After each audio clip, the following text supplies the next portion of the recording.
Jemaah sekalian, Assalamualaikum warahmatullahi wabarakatuh. Alhamdulillah, kita panjatkan kesyukuran kepada Allah Azza wa Jalla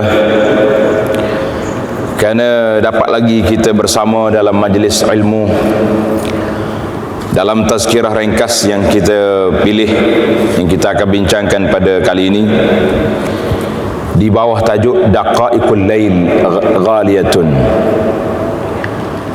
detik-detik pada waktu malam yang sangat berharga.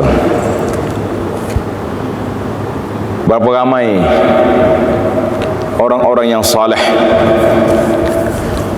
yang telah berjuang untuk berdiri pada waktu malam, menghabiskan masa bersama dengan Allah Azza wa Jalla dengan berbagai-bagai ibadat yang dilakukan, terutamanya disebut dengan nama Qiyamul Lail, iaitulah beribadat pada waktu malam dengan salatnya, dengan baca Quran, bertahajud, bermunajat kepada Allah Azza wa Jalla, dan berbagai-bagai lagi ibadat yang telah disyariatkan oleh Allah Azza wa Jalla kepada hamba-hambanya.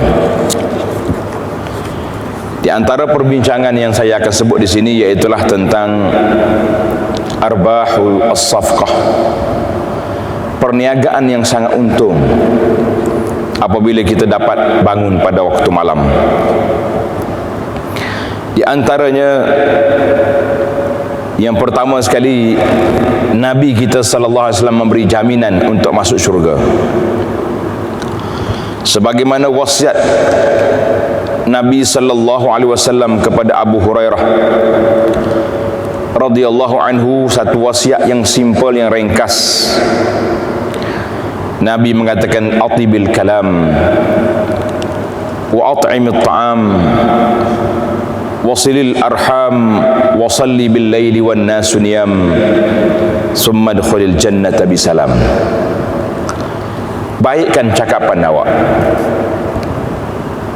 sentiasalah beri makan kepada orang yang memerlukan, hubungi silaturrahim, salat pada waktu malam di saat orang lain tidur, kemudian kamu akan dapat masuk syurga dengan sejahtera. Hadis ini riwayat Ibn Hibban. Maka para sahabat apabila menerima wasiat Nabi sallallahu alaihi wasallam, semua mereka akan berkata, kami tidak akan tinggal lagi setelah kami mendengar wasiat yang mulia ini. Jadi di antara lagi, Nabi kita sallallahu alaihi wasallam menyebut tentang kelebihan fadail. Inna fil jannati ghurafan yura zahiruha min batiniha. Dalam syurga ada bilik-bilik nampak di luar bahagian dalamnya. Duduk di dalam nampak bahagian luar. Apa yang dibuat daripada apa, wallahu alam. A'addahallahu, Allah sediakan syurga ini liman at'amat ta'am, bagi orang yang suka beri makan pada orang. Wa analal kalam, lembut percakapan. Wa taba'a siyam, sentiasa berpuasa sunat. Wa shalla bil laili wan nasu niyam, dan bangun salat pada waktu malam di saat orang lain tidur. Hadis ini riwayat Imam Ahmad. Jadi para jemaah sekalian, itu kelebihan yang pertama yang telah ditawarkan oleh Nabi sallallahu alaihi wasallam. Yang kedua, salat malam adalah merupakan ibadat yang paling afdal, ibadat sunat yang afdal. Sebagaimana kata Nabi sallallahu alaihi wasallam, afdalus salati ba'dal maktubati as-salatu fi jawfil lail. Salat yang paling afdal sekali selepas daripada salat fardu, iaitulah salat di tengah malam. Hadis ini diriwayat oleh Imam Muslim. seorang sahabat yang peka dalam masalah ini telah membuat perbandingan. Dia itulah Abdullah bin Mas'ud radhiyallahu anhu. Dia kata apa? Kelebihan solat malam, solat sunat pada waktu malam daripada solat pada waktu siang, umpamakan sedekah secara rahsia dengan sedekah secara terang-terangan. Dan kata sahabat lain pula, Amr bin al-As radhiyallahu anhu, rak'atun bil laili khairun min 10 bin nahar.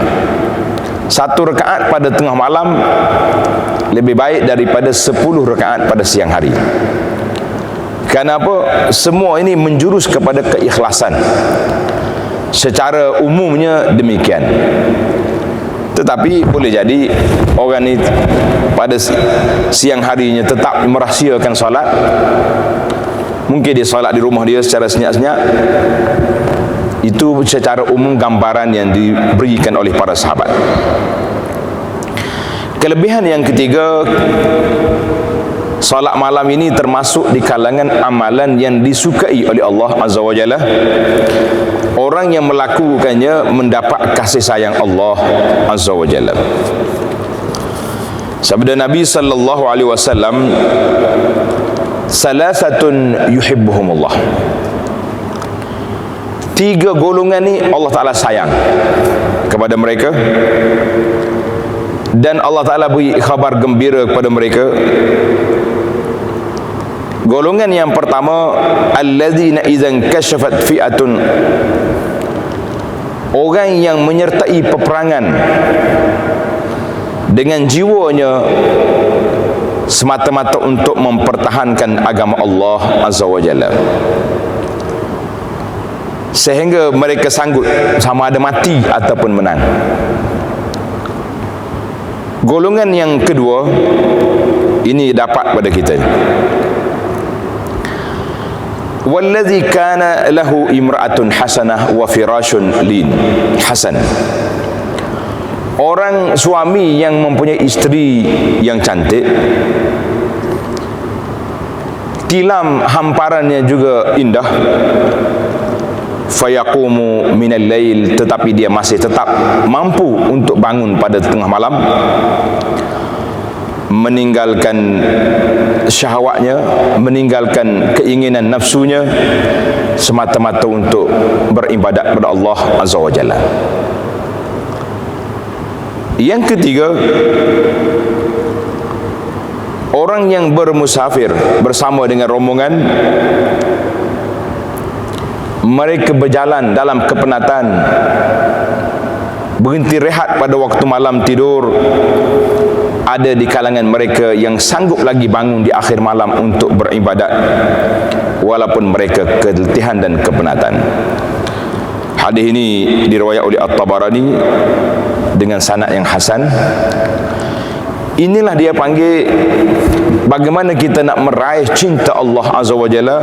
Maka para ulama menyenaraikan 2 keadaan yang berbeza bangun tengah malam. Orang yang bangun tak ada sebab, orang tua yang tak mengantuk, dah puas dah, orang letih dah tidur. Yang disebut dalam hadis ini, orang yang kepenatan bermusafir sanggup bangun. Orang yang sepatutnya tidur dengan tilam yang empuk, dengan isteri yang muda, tapi masih lagi bangun beribadat kepada Allah Azza wa Jalla, artinya orang yang sanggup melentang, melawan hawa nafsu. Kelebihan yang keempat, alamatu hub wa bisyaratu rahmah. Orang yang sanggup melakukan ini termasuk di kalangan orang yang telah mendapat tanda cinta dia kepada Allah dan mendapat khabar gembira rahmat daripada Allah Azza wa Jalla. Sabda Nabi sallallahu alaihi wasallam dalam hadis, Nabi kata, rahimallahu rajulan qama minal lail fa shalla. Allah Ta'ala beri rahmatlah kepada laki-laki yang bangun pada waktu malam salat. Wa ayqaza imra'atahu, dan dia telah mengejutkan isterinya sekali. Mungkin dia bangun awal, di saat akhir malam dikejutnya isteri. Fa in abad nadha fi wajhil ma. Kalau isteri tak mau bangun, maka dia jirus ataupun kena letakkan air di mukanya. Wa rahimallahu imra'atan qamat minal laili fa sallat. Sama jugalah Allah Ta'ala beri rahmat pada mana-mana wanita yang bangun salat malam, mengejutkan suaminya untuk bangun bersama. Fa in aba, kalau suami tak bangun, maka direnjisnya air ke muka suami. Hadis ini di dalam Abu Daud. Jadi kata di para ulama hadis, Nabi tak kata bangunlah wahai laki-laki salat malam, tak. Nabi guna pendekatan rahimallah. Semoga Allah Ta'ala bagi rahmat kepada orang yang lakukan sedemikian. Jadi siapa yang nak dapat rahmat, siapa yang nak menerima khabar gembira ini, maka dia bangunlah pada waktu malam untuk lakukan salat.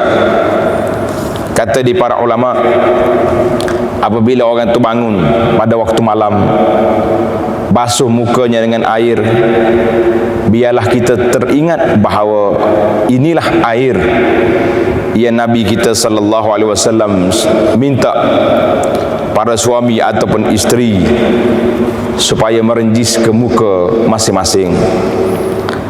Yang kelima, dianggap oleh para ulama sebagai aqdu zawaj. Orang yang bangun salat malam itu seolah-olah dia telah bangun untuk meminang bidadari dalam syurga yang telah disediakan oleh Allah Azza wa Jalla untuk orang-orang yang beribadat. Wahal jazaul ihsan illa al ihsan. Tidak ada balasan yang baik itu kecuali kebaikan yang diberikan kepadanya. Yang keenam, wiqayatun minan nar, menjadi dinding daripada api neraka. Salat malam dinding daripada api neraka. Seorang sahabat, Abdullah bin Umar radhiyallahu anhuma, dia cerita biasanya sahabat-sahabat ni dia suka benar kalau bermimpi pada malam hari. Kerana Nabi SAW selepas salat subuh, Nabi biasanya akan tanya sahabat, ada tak di kalangan kamu yang bermimpi? Kalau ada, mereka datang cerita pada Nabi mimpi dia untuk Nabi tafsirkan mimpi. Tapi tafsir mimpi ni tuan-tuan kena ingat, bukan semua orang boleh tafsir mimpi. Kerana itu kalau kita bermimpi, jangan cuba-cuba pandai-pandai pergi cerita ke orang tu, cerita ke orang ni. Kerana kalau orang yang tak pandai takbir mimpi, dia akan menyusahkan kita. Terutama sekali kalau mimpi buruk, maka jangan dicerita pada orang. Jadi Abdullah bin Umar kata, fatamannaitu an ara, aku pun bercita-cita nak mimpi juga ni, sebab nak cerita dengan Nabi SAW. Maka satu hari dia tidur, dia sedang kanak-kanak lagi masa tu, dia tidur di masjid, dia pun bermimpi. Besoknya dia cerita kepada Nabi SAW bahawa dia tengok dua malaikat datang, bawa dia pergi tengok neraka. Pergi tengok neraka. Dan dia ada tengok dalam neraka tu orang-orang muka-muka yang dikenali, tapi dia tak namakan siapa. Bila aku tengok neraka, terus aku jawab, a'udzubillahi minan nar, aku minta berlindung daripada neraka. Kemudian dia jumpa malaikat lain pula. Malaikat tu kata, kamu la khauf, kamu jangan takut, kamu tak masuk dalam ni. Dia balik pergi rumah kakak dia, Hafsah. Dia cerita, Hafsah ni isteri Nabi, dia cerita apa yang berlaku, dan Hafsah cerita kepada Nabi SAW. Maka Nabi kata apa? Ni'mar rajul Abdullah law kana yusalli minal lail. Nabi kata sebaik-baik seorang laki-laki itu Abdullah, sekiranya dia bangun beribadat pada waktu malam. Kata di rawi hadis ni, fakana, lepas daripada dapat Nabi sebut sedemikian, Abdullah tidak lagi tidur pada waktu malam kecuali sedikit. Hadis ini diriwayatkan oleh Imam Bukhari. Yang ketujuh, kita mendapat faedah yang begitu banyak. 5 faedah daripada qiyamul lail. Tuan-tuan tanda sini hadis. Nabi kita sallallahu sebut dalam hadis, alaikum biqiyamil lail, hendaklah kamu berdiri pada waktu malam, qiyamul lail. Yang pertama, fa innahu da'bus salihin, ini adalah amalan orang-orang yang saleh. Kalau kita nak masuk dalam rombongan kafilah, karavan orang-orang saleh, bangun. Yang kedua, qurbatun ilallah, menjadi qurbah, mendekatkan diri kepada Allah Azza wa Jalla. Yang ketiga, manhatun anil ismi, menolak, menghalang kita daripada melakukan dosa dan maksiat sebab kita beribadat. Yang keempat, takfirun lisayyiat, menjadi kafarah, penghapus kesalahan. Yang kelima, matradatul lidda, boleh menghilangkan kesakitan, benda-benda yang tidak baik daripada tubuh kita. Kerana waktu itu udara baik, maka dia juga dari sudut kesihatan yang bagus. Hadis ini riwayat Imam At-Tirmizi. Yang ke-8, kelebihan dia jabrul kasr, nak menampalkan kekurangan yang berlaku di dalam solat ibadat kita yang fardu. Dalam hadis sabda Nabi sallallahu alaihi wasallam, inna awwala ma yuhasabu bihil abdu yaumal qiyamah, di antara awal-awal ibadat yang dikira, dihisap ke atas hamba itu pada hari kiamat daripada amalan kita, as-salah, iaitulah salat. Fa in saluhat faqad aflaha wa anjah, sekiranya salat kita baik, maka dia akan berbahagia dan akan bertuah. Wa in fasadat faqad khaba wa khasir, kalau dia rusakkan ibadat dia, tak buat, tak laksana ibadat, tak buat, maka inilah orang celaka dan orang rugi. Wa inin taqasa min faridatin, sekiranya ada kekurangan dalam fardu tadi, solat dia adalah benda-benda yang tak sempurna, tak berapa khusyuknya dan macam-macam benda, Allah SWT perintahkan kepada malaikat, unzuru hal li abdi min tatawwu', pergi tengok dalam fail, ada tak ada dia ni buat solat sunat. Maka diambilnya solat sunat tadi, ditampal mana-mana kekurangan yang berlaku kepada solat fardu.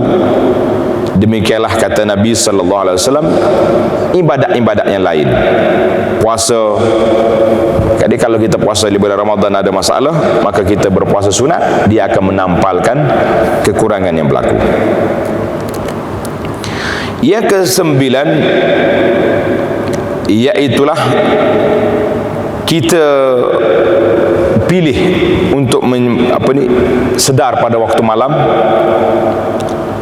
Kita juga dapat kunut berdiri di hadapan Allah Azza wa Jalla, dan kita akan dapat meraih al-qanatir, beberapa guni pikul daripada pahala. Sabda Nabi sallallahu alaihi wasallam, man qama bi asyri ayat, tanda tuan-tuan, siapa dia bangun berdiri malam baca 10 ayat je. Kita tak hafal panjang-panjang, kita hafal 10 ayat, baca surah Wadduha, Alam Nashrah contohnya, 10 ayat. Lam yakum minal ghafilin, orang ini dikira bukan lagi orang lalai. Yang kedua, wa man qama bi mi'ati ayah, siapa dia bangun boleh baca 100 ayat. Dia kata 1 ayat ni saya tak hafal, tak apa, buka Quran je tengok. Dalam solat sunat ada kelonggarannya.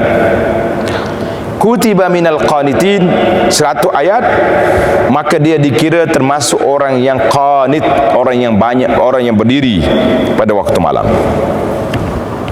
Wa man qala bi alfi ayatin, siapa dia bangun dengan 1000 ayat, ini panjang sikit. Kutiba minal muqantarin, maka ditulis baginya orang yang mendapat pahala yang besar. Hadis ini dalam Abu Daud. Dalam riwayat lain, al-qintar, qintar tu spiko pahala tu, khairum minad dunya wa ma fiha, lebih baik daripada kita memiliki dunia dan isi kandungan. Hadis ini dalam At-Tabarani. Jadi para jemaah sekalian, bangun malam kita pilih nak mana. Nak 10 hayat, alhamdulillah terlepas daripada lalai. 100 hayat termasuk di kalangan orang yang berdiri. 1000 termasuk di kalangan orang yang telah meraih, berpikul dia punya pahala yang begitu besar. Allahu Akbar. Yang ke-10, zakarallaha katsira, termasuk di kalangan orang yang banyak menyebut nama Allah. Kita nak masuk dalam rombongan yang menyebut nama Allah, maka bangun malam. Sabda Nabi sallallahu alaihi wasallam, man istayqaza minal lail, siapa dia sedar pada waktu malam, wa ayqaza imra'atahu fa sallaya rak'atain, dia kejut isterinya bangun sekali, bangun lagi 15 minit, 2,5 jam nak subuh, dia bangun fa sallaya, dua-duanya bangun salat 2 rakaat je. Kutiba lailat izin minaz zakirin Allah katsiran waz zakirat, mereka telah ditulis termasuk di kalangan orang yang banyak menyebut nama Allah, laki-laki dan juga perempuan yang banyak menyebut nama Allah. Maka ulama hadis mengatakan rakaatan, 2 rakaat pada waktu malam itu besar pahalanya sampai ditulis sebagai orang yang az-zakirin Allah waz-zakirat. Yang ke-11, al-jaizatul khafiyatu, hadiah yang tersembunyi. Allah Subhanahu wa taala sebut dalam surah As-Sajdah yang kita baca pada pagi Jumaat, ayat 16 dan 17, tatajafa junubuhum 'anil madaji'i yad'una rabbahum khaufan wa tama'a wa mimma razaqnahum yunfiqun fala ta'lamu nafsum ma ukhfiya lahum min qurrati a'yun jazaa'an bima kanu ya'malun. Surah Sajdah ni sebenarnya surah motivasi mingguan. Karena itulah dia digalakkan untuk imam baca pada waktu pagi, supaya memperingatkan para jemaah bahawa kita mesti sentiasa bangun. Tatajafa junubuhum 'anil madaji', mereka telah bangun tinggalkan tempat tidur. Yad'una rabbahum, berdoa kepada Tuhan, khaufan wa tama'an, dalam keadaan takut dan mengharapkan pahala. Wa mimma razaqnahum yunfiqun, rezeki yang kami beri mereka nafkah, apa jadi? Fala ta'lamu nafsum ma ukhfiya lahum min qurrat. Orang yang bangun tadi tak tahu apa yang Allah Ta'ala telah sembunyikan daripada bidadarinya, daripada pahala yang besar. Jazaa'am bima kanu ya'malun, balasan kepada apa yang telah mereka kerjakan. Ini 11 kelebihan qiyamul lail. Kemudian kita masuk pada beberapa asyurutul jazaiyah, beberapa kerugian orang yang tidak bangun qiyamul lail. Yang pertama, fawatul ajri, hilang 11 kelebihan yang telah diberi tadi. Maka kata di para ulama, ma'azamul khasarat, betapa banyaknya kerugian, man hurima min qiyamul lail, dari orang yang terhalang daripada bangun qiyamul lail. Allahu Akbar. Kalaulah kerugian yang kita nampak di atas dunia ini kita nampak, nascaya kita akan menyesal yang begitu besar. Tetapi oleh kerana kerugian ini tak nampak, kita rasa tak ada apa-apa, relax je, tidak ada masalah. Yang kedua, kita akan masuk di bawah al-fakh, di bawah didikan ataupun ulitan syaitan. Syaitan ni bila orang tidur, dia ikat dengan 3 simpulan, 3 ikatan, dan dia ulit kita, alaika bilailin tawil, tidurlah masa panjang lagi.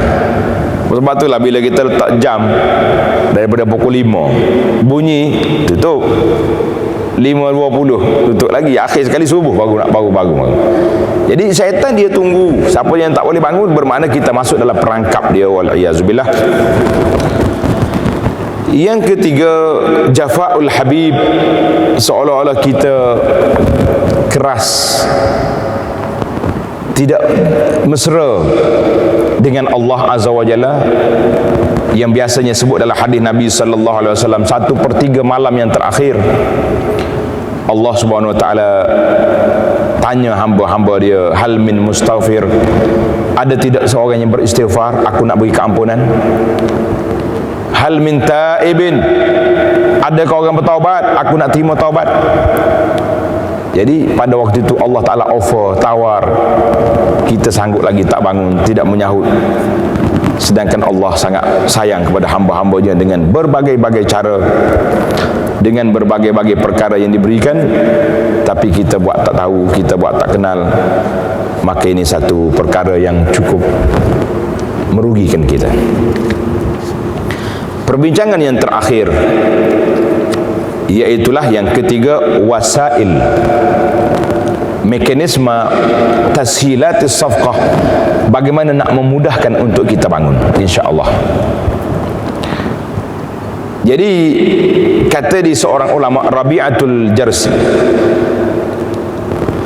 Allah SWT jadikan kebaikan daripada seorang kamu itu kasyiraki na'lihi, seperti tali kasut, kapak kita. Dan dia jadikan keburukan itu madda basari, panjang sejauh mata memandang. Tapi kalau kita pilih yang jauh, tinggal yang dekat, sangatlah kita akan menghadapi kerugian yang begitu besar. Muslimin dan muslimat para jemaah sekalian, coba tanda. Yang pertama, cara untuk kita mendapat qiyamul lail. Yang pertama, naum qailulah. Hendaklah kita kena tidur sedikit pada tengah hari. Ya, sebolehnya kalau kita tidur belum zuhur. Kalau tak boleh juga lepas zuhur. Jadi kalau hari kita bekerja, suka sikit kan, tidur sekejap, dia panggil napnya. Nap ni bukan lama, qailulah, maknanya tidur tengah hari. Dalam hadis Nabi kata apa? Qilu fa inna syaitana la taqil. Tidurlah qailulah sedikit pada siang hari itu, kerana syaitan tak tidur. Dia tak tidur malam, tak tidur juga dia. Jadi kita nak ambil sedikit siang hari ini untuk nak ambil tenaga pada malam hari nanti. Itu yang pertama. Yang kedua, aqlil min ta'amik, kurangkan makan. Makan kita ni diminta supaya tidak banyak. Seorang laki-laki mari jumpa seorang ulama tabi'in, nama dia Muhammad bin Sirin rahimahullahu ta'ala. Muhammad bin Sirin ni seorang ulama yang menjadi ikon, kalau kita sebut ikon lah zaman kita hari ni, dalam ulama yang sangat warak orangnya. Dia berniaga sampai peringkat kena penjara dia dengan sebab warak dia. Subhanallah, ceritanya panjang. Orang tanya dia, ya Syekh Muhammad, alimnil ibadah, ajarkan saya bagaimana nak beribadat. Apa Muhammad kata? Qal akhbirni an nafsika kaifa ta'kul, cerita dengan aku dulu apa yang awak makan. Kata dia orang ni, saya makan hingga kenyang. Kalau saya makan sampai kenyang. Kata Muhammad bin Sirin, itu makan cara hayawan. Bagaimana kamu minum? Kok aku minum sampai hilang dahaga, sampai tak boleh masuk lagi. Dia kata itu syurbul an'am, itu minum cara kambing dengan lembu ni. An'am ni, kambing, lembu, unta. Kemudian kata Ibn Sirin, pergi belajar makan dulu, lepas tu mari belajar dengan aku cara ibadat. Maksud dianya, kurangkan makan tu, barulah ibadat kita tenang. Pasal saya duduk perhati tengok, kita hari ni dalam bab makan ada waktu. Saya pukul 7 pagi mesti makan sarapan, pukul 10 ada makan minum teh, pukul 2 makan tengah hari, petang ada pula. Jadi kita makan ikut jadual, kita bukan makan kerana keperluan ketika lapar. Tetapi berbeza dengan ibadat. Ibadat kepada Allah Azza wa Jalla, kita tidak setkan seperti waktu kita makan. Patut kita kenal, lepas subuh mesti zikir pagi, mesti baca 2-3 muka surah Al-Quran. pukul 10 ada pula zikir. Jadi kenapa kita waktu makan kita ikut waktu, tidak ikut ke waktu kita lapar, tapi waktu berzikir tidak diwaktukan dia. Itu yang kedua. Yang ketiga, khashin firasyak, dia kata, keraskan sikit tempat tidur kita, jangan beli lembut sangat. Sayyidina Umar bin Khattab radhiyallahu anhu telah memberi tahu pada kita sifat firash, hamparan tempat tidur Nabi sallallahu alaihi wasallam. Umar kata, aku masuk dalam rumah Nabi sallallahu alaihi wasallam sedang Nabi kita tidur di atas tikar. Aku pun duduk tepi Nabi sallallahu alaihi wasallam. Bila Nabi kita bangun, bekah di belakang dia, di tubuh dia tu tikar yang dia tidur. Allahu akbar. Aisyah isteri Nabi radhiyallahu anha kata, kanat wisadatuhu allati yanamu ala bil lail. Aisyah kata, bantal yang Nabi kita tidur daripada kulit yang dimasukkan rumput dalamnya. Jadi para ulama mengatakan, kalau boleh tempat kita tidur tu jangan terlalu selesa, yang menyebabkan kita tak boleh nak bangun kerana sayang dengan dia. Yang keempat, rafiqul khair yunabbihuka. Hendaklah kita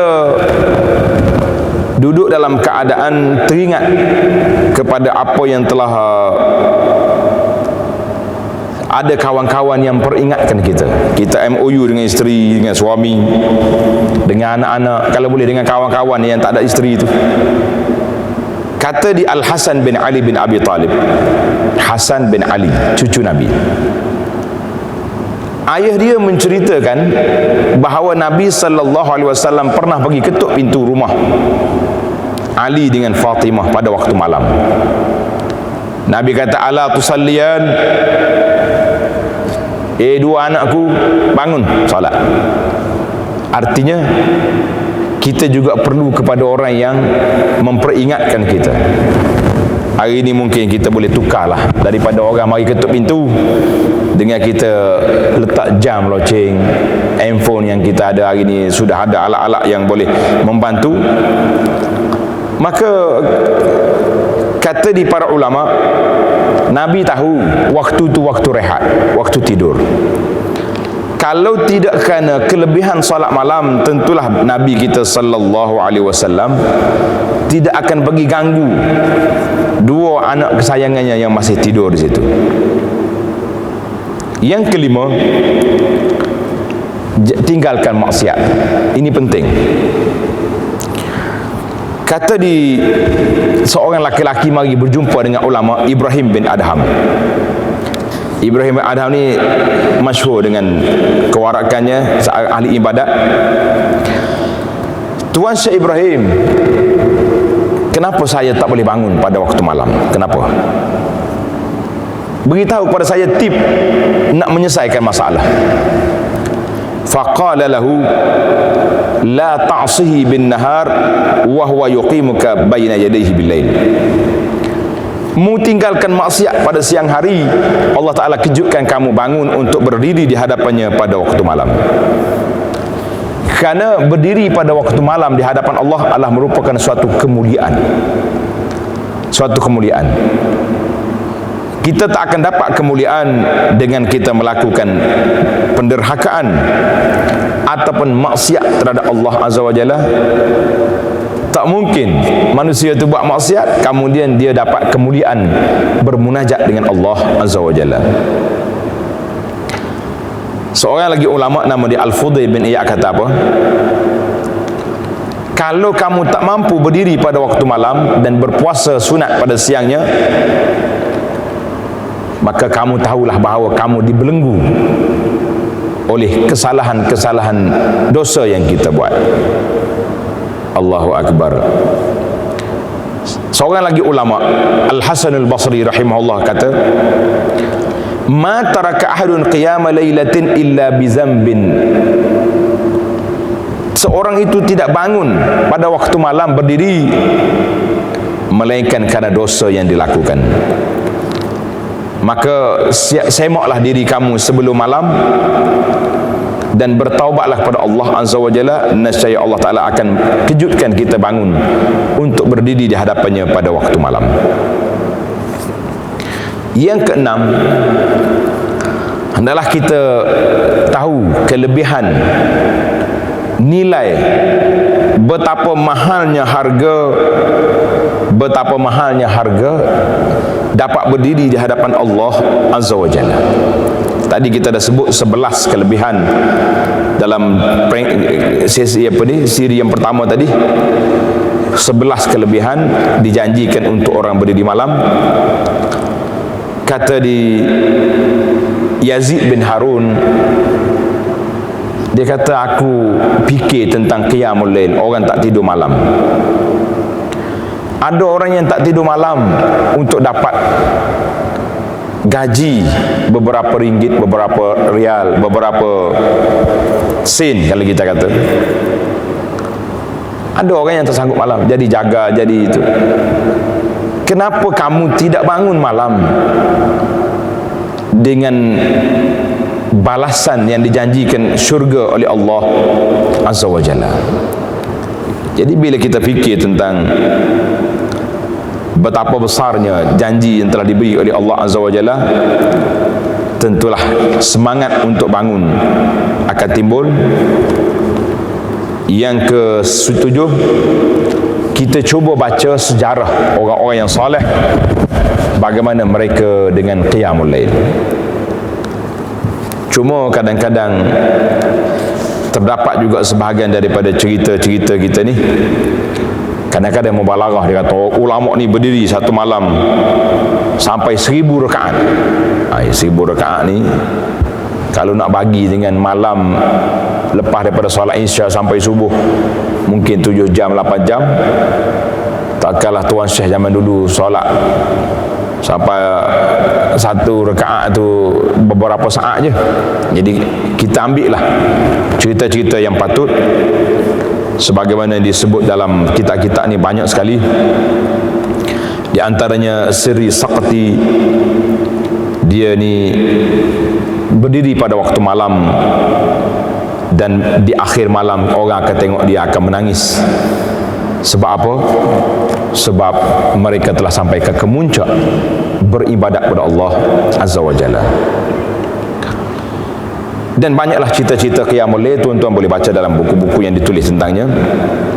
Yang ke-8, tip yang ke-8 untuk kita dapat qiyamul lail, iaitulah betulkan niat. Ini sangat penting.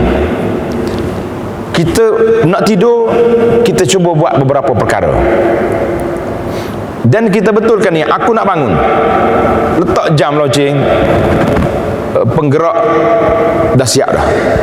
Tapi jangan letak, tak apa, letak saja ya, ambil niat lah. Dia kata biniyatin shadiqah, dengan niat betul-betul nak bangun, niat sungguh-sungguh nak bangun. Apa jadi? Kata Nabi sallallahu alaihi wasallam, man ata firashahu wa huwa yanwi an yaquma yusalli minal lail. Siapa dia ambil tempat tidur dia dengan dia berniat untuk bangun solat malam. Kita dah siap dah jam, siap dah penggerak dan sebagainya, ambil wuduknya, dengan baca doa tidurnya. Faghalabathu ainuhu hatta yusbih, tapi mata dia tak sedar-sedar sampai ke subuh. Apa jadi? Kutiba lahu ma nawa, ditulis baginya apa yang dia niat. Alhamdulillah tuan-tuan, kalau kita niat betul-betul, kita akan dapat pahala qiyamul lail walaupun kita tak dapat bangun. Wa kana nauhu sadaqatun alaihi min rabbi, tidur tadi kira sedekah, Tuhan bagi sedekah yang kita dapat pahala qiyamul lail dalam keadaan kita tidur. Hadis ini dalam An-Nasa'i, Ibnu Majah dengan sanad yang hasan. Maka kata di para ulama, ya habbaza naumul akyas wa iftaruhum, betapa indahnya tidur orang yang cerdik dan juga waktu mereka makan. Sebab apa? Dia nak tidur dah, dia niat betul-betul dia nak bangun. Banyak lagi hadis-hadis lain yang menyebut tentang kelebihan niat yang benar ini. dalam hadis Nabi kita sebut, siapa dia berniat nak mati syahid fisabilillah, aku ni kalau ada jihad aku nak mati syahid, ballaghahu manazil syuhada, nasya Allah Subhanahu wa taala akan sampaikan dia kepada makam orang mati syahid walaupun dia mati di atas tilam di rumah dia. Ini dengan niat yang benar, maka kita akan dapat pahala yang besar sebagaimana yang telah disebut oleh Allah, disebut oleh Nabi sallallahu alaihi wasallam dalam beberapa hadis. Yang terakhir adalah kita belajar tidur dengan adab-adab tidur yang telah kita bincangkan di bawah tajuk as-salatu khairum minan naum. Salat lebih baik daripada tidur. Kita belajar tidur, ambil wudu, tidur mengiring di sebelah usuk kanan kita ni, tidur tangan kita letak di bawah pipi kanan, baca doa tidur, baca ayat kursi, 3 kul, sapu di tubuh kita. Itu alat-alat adab-adab untuk tidur. Jadi dengan kita adab tidur dicampur dengan niat yang benar, tidur pula tidak terlalu jauh jaraknya, tidak terlalu malam, maka insya-Allah kita akan dapat bantuan daripada Allah Azza wa Jalla untuk qiyamul lail.